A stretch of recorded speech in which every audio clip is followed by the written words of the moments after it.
what'd you threaten me at? I didn't threaten you. Ask my neighbors. I'll go find them. All right, go ask them.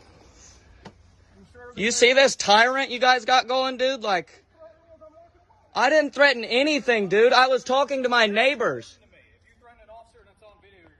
All right, cool. Go watch the video after shift. It's not on there. You come back here and arrest me if you want. All right, guys, this is an exclusive video you're not going to see anywhere else. This was sent to me on Facebook, and I'll read to you what the guy says. Police telling me they're going to take me to jail for threatening them if I didn't pull my phone out. He would have came in and arrested me. This is Muncie, Indiana. I have more of the video on my camera. That guy came on my yard, called me an asshole, leaned up on my truck, then started being a dick. And I asked him, do you want me to share it? He says, yeah, if you want to. Looks like you have a huge following. These guys do what they want. I'm going to talk to a lawyer next week. They came here, ran my plates. When my truck was in my front yard, kept telling me my plates are expired, don't get caught driving. My shit's all new. Just got the hard plate for it a month ago. There's already 2 cops here in federal court for lying, changing stories, and excessive force.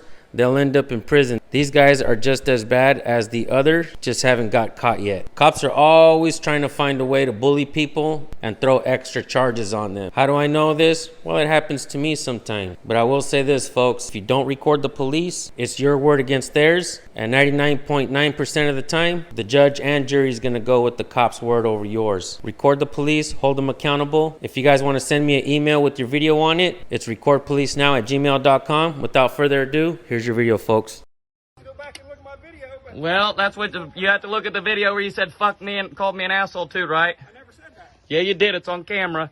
Where did I say fuck you? Well, now maybe not fuck me, but like I said, So what'd you threaten me at? I didn't threaten you. Ask my neighbors. I'll go find them. All right, go ask them. You see this tyrant you guys got going, dude? Like, I didn't threaten anything, dude. I was talking to my neighbors. All right, cool. Go watch the video after shift. It's not on there. You come back here and arrest me if you want. I didn't threaten fucking anybody. I promise that. You go talk to the neighbors. We'll find out. All right, cool. Have a good day.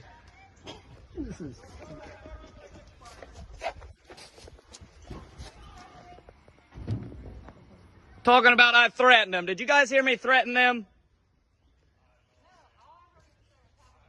Thank you. Have a good day, officer. Have a good day. I'm not talking to you. Yeah, these guys, bruh, it's crazy. Muncie's finest. Running my plates while it's in the yard. Dude's mad. Crazy, dude. Going on police watch. Tyrants. Tyrants. This is the sergeant and a deputy, or whatever you call them. Well, I won't learn shit. I don't fuck with you guys. Fucking losers. Just remember, some people only talk about you because they lost the privilege to talk to you. This is a special shout out going to San Joaquin Valley Transparency from 2 Tiers, Yaqui Nation, Stolen Land Accountability, San Diego, California. First law of the land. Congress shall make no law respecting an establishment of religion, or prohibiting the free exercise thereof, or abridging the freedom of speech, or of the press, or the right of the people peaceably to assemble, and to petition the government for a redress of grievances. Aho.